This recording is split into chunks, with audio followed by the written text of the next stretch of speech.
Hello there, and a very warm welcome to the Overseas Guides Company's YouTube presentation. Well, going to live abroad is obviously a very major decision, so this week I've got a few tips for you on what to look out for and what to prepare yourself for at the very start of your search. Now, first of all, you need to familiarise yourself, obviously, I guess, with your new destination before moving there permanently. Get to know as much as you can from the internet or books or whatever about the different laws, regulations, customs in the country you're going to. You can find a lot out from our site here, the Overseas Guides Company.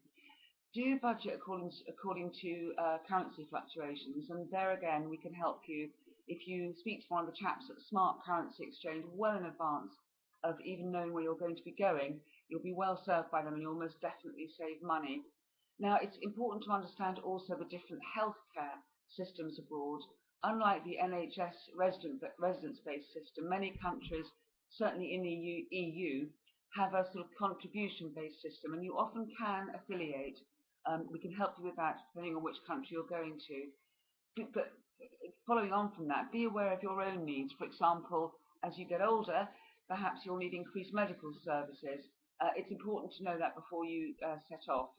Think about your income, how you're going to live. Unless you're a resident in the UK, you may not be eligible for pension credits or tax credits. You can contact the Department of Works and Pensions for this at Newcastle, or we can recommend a very good financial advisor to get you well set out well before you go. Again, if you've got children, contact the country's local education authorities to find out more about how all that works. Each government will have its own website. Most countries, certainly in Europe and in North America, do have English or international schools, which you should be able to find again on the internet. Now, if your property in England or Wales is registered with the Land Registry and you're going to leave it unoccupied or you're going to rent it, make sure you let the Land Registry know of your new contact address. That's always very important.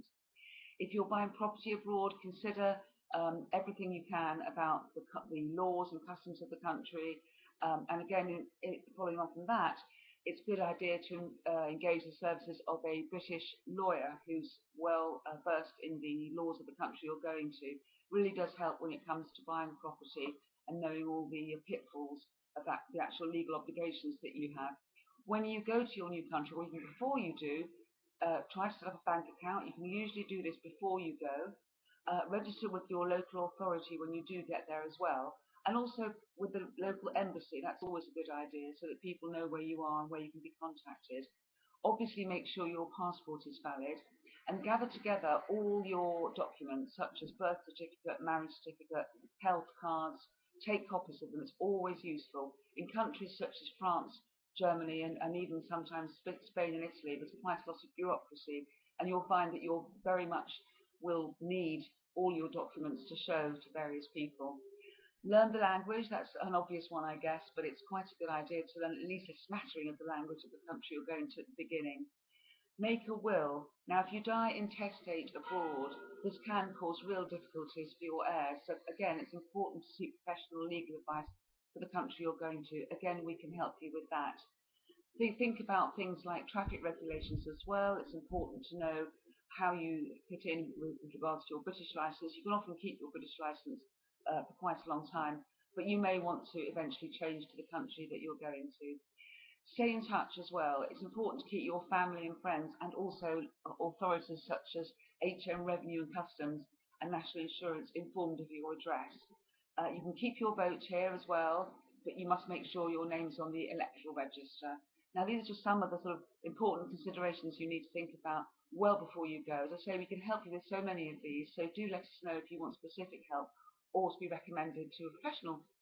So I hope this finds you well and still enjoying this late, lovely summer weather, and I'll speak to you again soon. Bye-bye.